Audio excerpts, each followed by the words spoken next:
मैं जिस कहानी से अपनी बात शुरू करने जा रहा हूं वो शायद आपको थोड़ा परेशान करे। अमेरिका की वर्सेल नाम की आईटी कंपनी ने 10 लोगों की अपनी एक खास सेल्स टीम को, जो बड़ी सक्सेसफुल थी, उसको अप्रोच किया और उनसे कहा कि अब उनके साथ में एक एआई एजेंट भी काम करेगा। एआई एजेंट मतलब एक ऐसा एआई का इम्प्लीमेंटेशन जो इंसानों की तरह काम करने में सक्षम होता है। दोस्तों, टीम खुशी खुशी तैयार हो गई, क्योंकि ज़्यादातर बड़ी कंपनियों में आजकल एआई एक बहुत बड़ी प्रायोरिटी के साथ में इस्तेमाल की जाती है। टीम को लगा कि क्यों नहीं, शायद इस बहाने हम अपने एआई स्किल्स को ही अपग्रेड कर लेंगे और शायद अपनी कंपनी को भी कंट्रीब्यूशन कर पाएंगे। तो सभी 10 लोगों ने 6 हफ्ते तक इस एआई एजेंट के साथ मेहनत से काम किया। एआई एजेंट को अपने तौर तरीके सिखाए, अपने डॉक्यूमेंट शेयर किए, अपनी स्ट्रेटजीज बताई, अपनी मीटिंग्स में बुलाया, कस्टमर्स के साथ नेगोशिएशंस में शामिल किया। और फिर जो हुआ उसके बारे में जानकर शायद आपको धक्का लगेगा। उन 10 में से 9 लोगों को निकाल दिया गया। क्यों? किसी नाकाबिलियत की वजह से नहीं, बल्कि असल में इन लोगों ने एक ऐसे एआई एजेंट को ट्रेन कर दिया था जो अब उनकी जगह ले सकता था। उन्होंने खुद अपनी रिप्लेसमेंट तैयार कर दी थी। दोस्तों, ये कोई साइंस फिक्शन नहीं है, ये 2026 की रियलिटी है। और सवाल ये है कि क्या आप भी यही कर रहे हैं? हो सकता है कि आपको पता भी ना हो और किसी न किसी रूप में आप इसी तरह की किसी प्रोसेस से जुड़े हुए हों, उसमें भागीदारी कर रहे हों। लेकिन पहले जान लीजिए कि मैं कौन हूं और क्यों आपसे ये सब कह रहा हूं। तो दोस्तों, मैं हूं बालेंदु शर्मा। मैं माइक्रोसॉफ्ट एशिया में डेवलपर मार्केटिंग का हेड रहा हूं हाल तक, और जिसने क्लाउड और एआई की दुनिया को बेहद करीब से और भीतर से देखा है। आज भी मैं एक टेक्नोलॉजी कंपनी में हाई पोजीशन पर हूं। एआई पर मेरी 550 पेज की भारी भरकम किताब भी है, जिसका नाम है यंत्र बुद्धि। अपना जिक्र मैंने इसलिए किया ताकि आप ये समझे कि ये सब हवाई बातें नहीं की जा रही हैं और किसी ऐसे यूट्यूबर की तरफ से नहीं की जा रही है जिसे आईटी इंडस्ट्री के भीतर बाहर की जानकारी नहीं है, उसकी प्रोसेसेस को नहीं समझता। शायद अब इन बातों को शायद आप ज़्यादा सीरियसली लेंगे। खैर, आज भी हमारे देश में करोड़ों लोग हैं जो ये मानने को तैयार नहीं हैं कि आर्टिफिशियल इंटेलिजेंस एक ऐसा बदलाव ला रही है जैसा सदियों में एक आध बार आता है।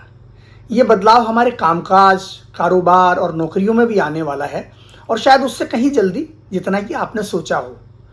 इन लोगों को इस बात का एहसास ही नहीं है कि एआई का ये जो तूफान है, ये उनके लिए फ़ायदेमंद होने के साथ साथ नुकसानदेह भी साबित हो सकता है। यहाँ तक कि बात उनकी नौकरी पर भी आ सकती है। लोग कहते हैं एआई ये काम नहीं कर सकती या वो काम नहीं कर सकती। कोई कहता है कि मेरे फील्ड में तो ह्यूमन टच चाहिए। कोई कहता है मेरा एक्सपीरियंस तो बहुत ज़्यादा है, मुझे एआई से क्या खतरा। और कोई ये कहता है कि मैं तो क्रिएटिव व्यक्ति हूँ, क्रिएटिविटी के क्षेत्र में एआई क्या कर लेगी।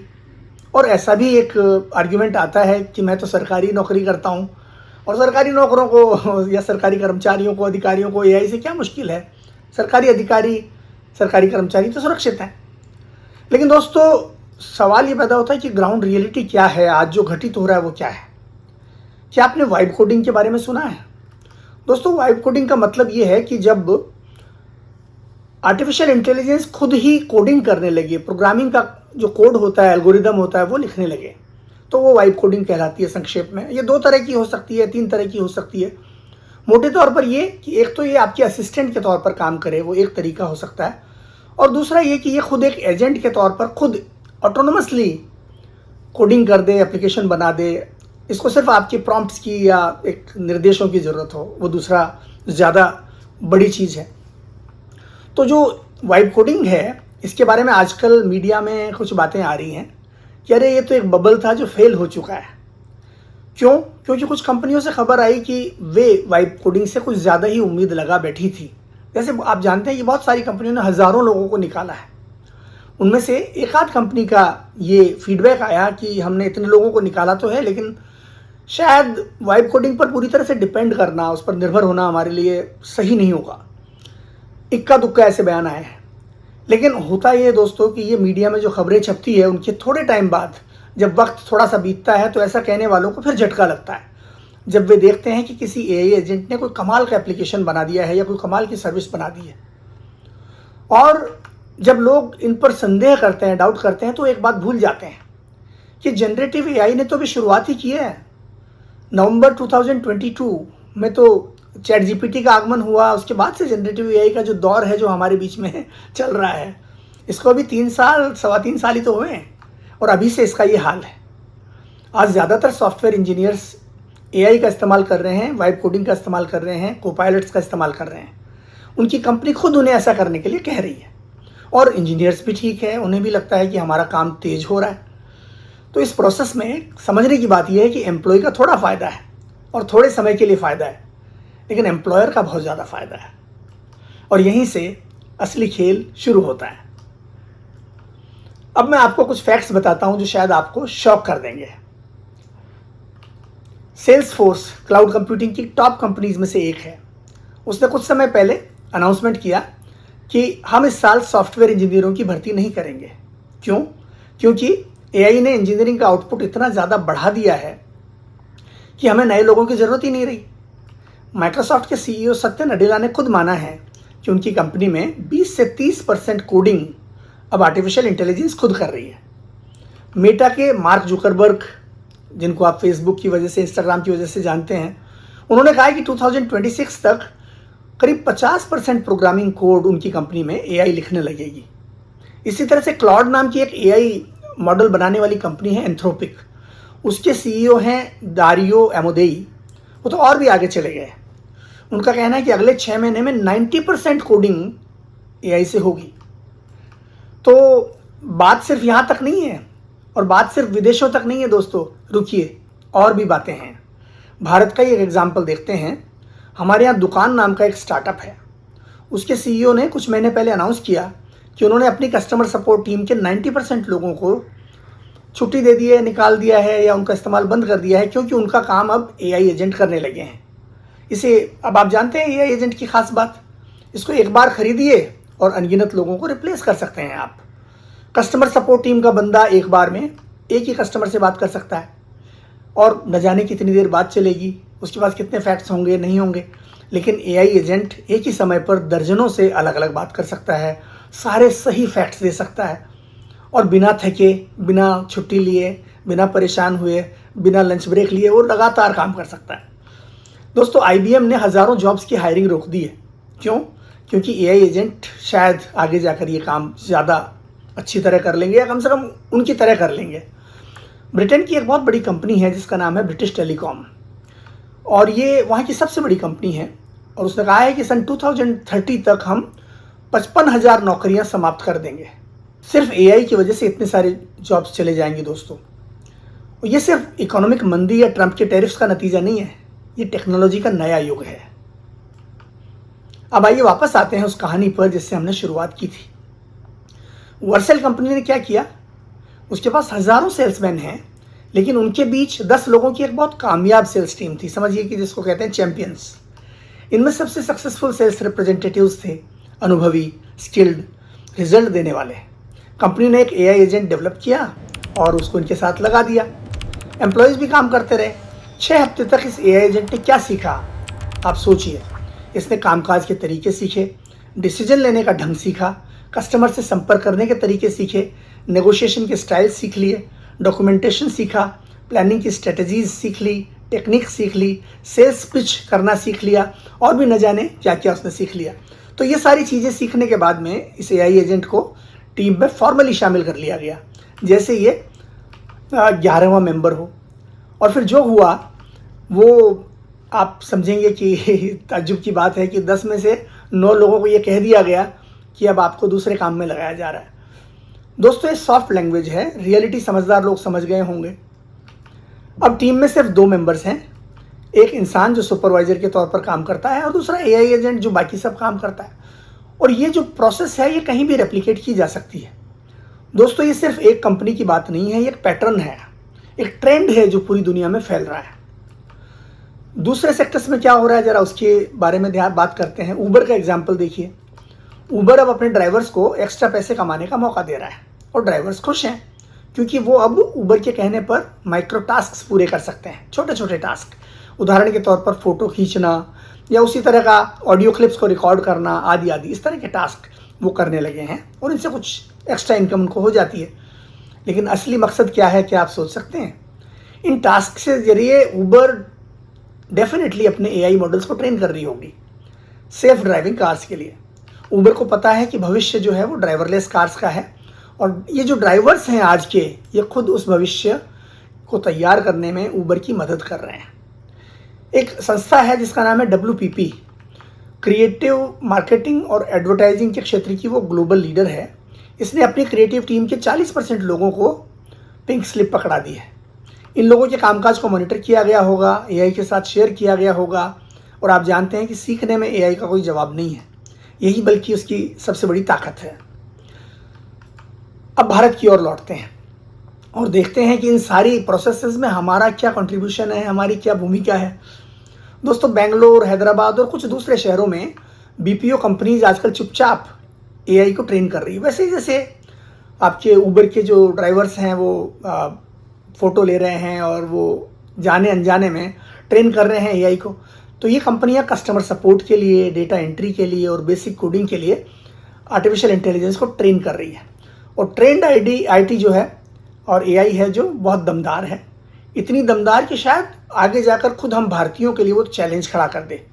वो जो कॉम्पिटिटिव एडवांटेज है भारतीय IT सेक्टर के पास, जो हमें दुनिया से अलग बनाता है, जो हमें दुनिया में एक लीडरशिप की पोजीशन में लेकर जाता है सर्विस सेक्टर में, वो धीरे धीरे AI की तरफ शिफ्ट हो रहा है। क्योंकि क्या क्या चीज़ें हमारे पास खास थी जिनकी वजह से हमारी बहुत ज़्यादा मांग थी। वो ख़ास चीज़ें ये थी दोस्तों, अंग्रेज़ी में हमारे लोगों की प्रोफिशिएंसी, IT की अच्छी जानकारी, सस्ता श्रम, अनुशासन और ज़्यादा बचत। लेकिन अगर AI एजेंट ये सब करने लगेगा तो, और हमसे बेहतर तरीके से करने लगेगा, तो फिर क्या होगा? तो बात यहीं ख़त्म नहीं होती। ये सिर्फ सेल्स, इंजीनियरिंग, कस्टमर सर्विस आदि तक सीमित नहीं है, ये धीरे धीरे फैल रहा है। कहाँ कहाँ? जैसे मीडिया में, मेडिकल फील्ड में, लीगल सेक्टर में, कंसल्टेंसी में, अकाउंटिंग में, ट्रांसलेशन में, एंटरटेनमेंट में, ट्रांसपोर्ट में, रिटेल में, न जाने किस किस क्षेत्र में ये चीज़ें जो है धीरे धीरे होने लगी है। हर उस क्षेत्र में जहाँ पर रिपीटेटिव टास्क हैं, जहाँ पैटर्न्स हैं, जहाँ पर इसी तरह की चीज़ें हैं, डेटा हैं, वहाँ पर ये फैल रहा है। तो क्या परिणाम होगा आप थोड़ा खुद अंदाज़ा लगाइए। लेकिन मैं आपको एक कहानी और सुनाता हूँ जो मुझे रेडिट पर मिली और मुझे इस कहानी ने भी थोड़ा सा दुखी कर दिया। वहाँ पर एक ग्राफिक डिज़ाइनर है, उसने लिखा कि भाई मैंने बड़े उत्साह से, जब मेरी कंपनी ने कहा कि आप AI के साथ काम कीजिए, AI एजेंट्स के साथ काम कीजिए, AI टूल्स के साथ काम कीजिए, तो मैंने बहुत उत्साह से AI के टूल्स को अपनाया। मुझे लगा कि मैं स्मार्ट हूँ, मॉडर्न हूँ, नई टेक्नोलॉजी सीख रहा हूँ। तो मैंने क्या क्या किया, मैंने अपने टेम्पलेट शेयर किए, AI मॉडलों को अपनी स्टाइल सिखा दी, अपने शॉर्टकट्स बताए, अपनी क्रिएटिव प्रोसेस को डॉक्यूमेंट किया। ये सब मैंने किया।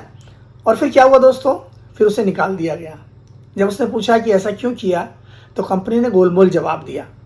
शायद वही कहा होगा कि अब काम कम हो गया है या फिर मंदी का असर है। लेकिन डिज़ाइनर ने जब AI का आउटपुट देखा तो वो हक्का बक्का रह गया। उसने कहा कि AI का काम तो एकदम मेरे ही जैसा लग रहा था।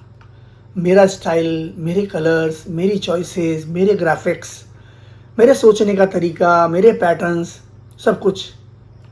मुझे पता ही नहीं था कि मैंने तो अपनी डिजिटल क्लोन बना दी थी और वो मुफ्त में काम कर रही थी। तो इस घटना का सबक क्या है दोस्तों? इस घटना का सबक ये है कि इस डिज़ाइनर ने शायद अपने प्रोसेसेस को टेम्पलेट्स से इतना ज़्यादा स्ट्रीमलाइन कर लिया था कि अगर कोई दूसरा व्यक्ति भी उसके टेम्पलेट्स को इस्तेमाल कर ले तो ये डिज़ाइनर आसानी से रिप्लेस हो सकता था। और AI अगर उसका इस्तेमाल करे तो आप सोच ही सकते हैं कि वो तो और भी बेहतर काम कर सकती है। तो ये कहानी हमें क्या सिखाती है कि AI ने उसकी क्रिएटिविटी नहीं ख़त्म की। AI ने ये उजागर किया कि उसके काम में वास्तव में कितनी कम क्रिएटिविटी की ज़रूरत थी। जब आपका काम प्रेडिक्टेबल हो जाता है, टेम्पलेट बेस्ड हो जाता है, एक पैटर्न पर, एक ढर्रे पर चलने लगता है, तो फिर आप एक वल्नरेबल स्थिति में पहुंच जाते हैं, एक सेंसिटिव स्थिति में पहुंच जाते हैं, खासकर आज के AI ड्रिवन युग में। तो दोस्तों, अब बात करते हैं उन लोगों की जिनके बारे में कोई बात नहीं करता। भारत में हज़ारों लोग हैं, एक इनविजिबल वर्कफोर्स है जो AI सिस्टम्स को ट्रेन करने में लगे हुए हैं। जैसे कौन लोग हैं ये? AI एनोटेटर्स हैं, कंटेंट मॉडरेटर्स हैं, क्वालिटी चेकर्स हैं। ये लोग आज क्या कर रहे हैं? ये लोग कुछ ऐसे काम कर रहे हैं AI के साथ में जो शायद आप नहीं जानते हो। ये चित्रों को लेबल कर रहे हैं, हार्मफुल कंटेंट को आइडेंटिफाई कर रहे हैं, AI के रिजल्ट्स की ग्रेडिंग कर रहे हैं, भाषाई कन्वर्सेशंस को रिकॉर्ड कर रहे हैं, एनवायरनमेंट, लोगों और डॉक्यूमेंट्स के फ़ोटो ले रहे हैं। इस तरह के काम कर रहे हैं। और उनकी सैलरी कितनी है? 15,000 से 25,000 के करीब आमतौर पर। ये लोग मशीनों को सिखा रहे हैं। क्या सिखा रहे हैं? देखना, बोलना, सोचना, तर्क करना, समझना आदि आदि। और मशीनें जो है वो सीखती जा रही हैं। नतीजे क्या होंगे आप जानते हैं। लेकिन इसका कोई समाधान भी तो नहीं है दोस्तों। इन लोगों को रोज़गार चाहिए, जो कि बहुत जायज़ ज़रूरत है, लेकिन एआई कंपनियों को डेटा चाहिए, वो उनकी जायज़ ज़रूरत है। दोस्तों, इंटरनेशनल मॉनेटरी फंड का एक अनुमान है कि कुछ साल में 40% ग्लोबल जॉब्स एआई से प्रभावित होंगे। डेवलपमेंट के क्षेत्र में जो आगे बढ़ चुके हैं वहाँ पर ये मामला और भी ज़्यादा होगा, जैसे अमेरिका, ब्रिटेन आदि में। भारत आदि में थोड़ी स्थिति इससे बेहतर हो सकती है, यानी कम जॉब प्रभावित हो सकते हैं इसकी तुलना में, अमेरिका की तुलना में। लेकिन 40% ग्लोबल जॉब्स एआई से प्रभावित होंगे। इनमें से आधी नौकरियों में इंसान मशीन की मदद करेगा और बाकी आधी में एआई उसको रिप्लेस कर देगी। OCED यानी कि organisation for economic cooperation and development एक ग्लोबल ऑर्गेनाइजेशन है, उसकी वार्निंग पर ध्यान दीजिए। उसका कहना है कि अगर एडॉप्शन की स्पीड बहुत तेज हुई, जो कि एआई में आज हो रहा है, बहुत तेज़ रफ्तार से एआई के नए से नए मॉडल चले आ रहे हैं और लोग अपने आप को उसके साथ, उस स्पीड के साथ मैच नहीं कर पा रहे। तो इसका कहना है संस्था का कि अगर यही चलता रहा तो टास्क्स इतनी तेज़ी से बदलेंगी कि लोगों को दोबारा नए तरीके से काम करने के लिए ट्रेन करना ही मुश्किल हो जाएगा। इतनी ज़्यादा तेज़ी से चीज़ें बदल जाएंगी। दूसरी तरफ एआई तो खुद सीखती चली जाती है। तो सवाल ये उठता है कि हम क्या करें। एआई को इग्नोर करना कोई विकल्प नहीं है। ऐसा करना तो आपको डिजिटल डायनासोर बना देगा। आप जानते हैं कि डायनासोर अपने ज़माने के साथ में तालमेल नहीं बना पाए, उस ज़माने में जो बदलाव हुए उनके साथ ढल नहीं पाए और अंत में इस दुनिया से विलुप्त हो गए। तो यहाँ पर डिजिटल दुनिया में डायनासोर बन जाने का खतरा है, लेकिन ब्लाइंडली अडॉप्ट करना भी तो खतरनाक है। आपको 3 चीज़ें करनी होंगी। पहला काम जो आपको करना है वो ये है कि एआई की सीमाओं को समझें। पता लगाइए कि एआई क्या नहीं कर सकती, उन कैपेबिलिटीज़ को अपने काम का हिस्सा बनाइए। एग्जीक्यूटर से डिज़ाइनर बनिए। इसी तरह से दूसरा जो काम आपको करना है वो है कि अपनी यूनिक वैल्यू बनाइए। उदाहरण के तौर पर आप क्या कर सकते हैं, ऐसे स्किल्स डेवलप कीजिए जिनमें जजमेंट लेने की ज़रूरत पड़ती है। एक्सेप्शनल चीज़ों को हैंडल करना सीखिए। टेम्पलेट बेस्ड काम से आगे बढ़िए, जैसे Excel, PowerPoint, Word, email भेजना, टाइपिंग करना, इस तरह के कामों से आगे बढ़िए। तो टेम्पलेटाइज्ड काम है जो एआई भी कर लेगी। तीसरा बड़ा काम है अडेप्ट और इवॉल्व कीजिए। टूल्स के परे की स्किल्स सीखिए, डोमेन एक्सपर्टीज बढ़ाइए, ह्यूमन इंटरेक्शन में मास्टर बनिए, जैसे नेगोशिएशन के skills, system design, supervision, improvement आदि पर फोकस कीजिए। तो ये चीज़ें आपको करनी चाहिए, क्योंकि ये सिर्फ सर्वाइवल की बात नहीं है, ये थ्राइव करने की बात है दोस्तों। कुछ प्रतिशत लोग डेफिनेटली ऐसे होंगे जो एआई की मदद से तरक्की की दौड़ में बहुत आगे निकल जाएंगे। आप जानते हैं कि आजकल मेटा जैसी कंपनियां एआई के क्षेत्र में सेलेक्टेड लोगों को सैकड़ों मिलियन डॉलर यानी कि हज़ारों करोड़ रुपए तक का हायरिंग बोनस देने के लिए तैयार हैं। तो क्या आप भी एआई का फ़ायदा उठाने वाले लोगों में आ सकते हैं? चलो उतना बड़ा नहीं तो कम से कम अपनी नौकरी के लेवल पर ही सही, अपने कारोबार के लेवल पर ही सही, अपनी स्टडीज़, अपनी एजुकेशन के लेवल पर ही सही सोचिए। इस बारे में हम अलग से एक वीडियो बनाएंगे, विस्तार से चर्चा करेंगे। अंत में सवाल ये नहीं है कि क्या एआई आपकी नौकरी ले सकता है या किसी अन्य व्यक्ति की नौकरी ले सकता है। सवाल ये है कि आप कितनी जल्दी उन कामकाज में मूव कर सकते हैं जो एआई नहीं कर सकती, और वैसे कामकाज को लीड कर सकते हैं जो एआई कर सकती है, यानी एआई के ऊपर की लेयर में जा सकते हैं जहां से आप एआई का इस्तेमाल करेंगे। हम जितनी जल्दी एग्जीक्यूटर से आर्किटेक्ट बनेंगे, उतनी ही कम संभावना है कि हम अगले मॉडल द्वारा रिप्लेस कर दिए जाएं।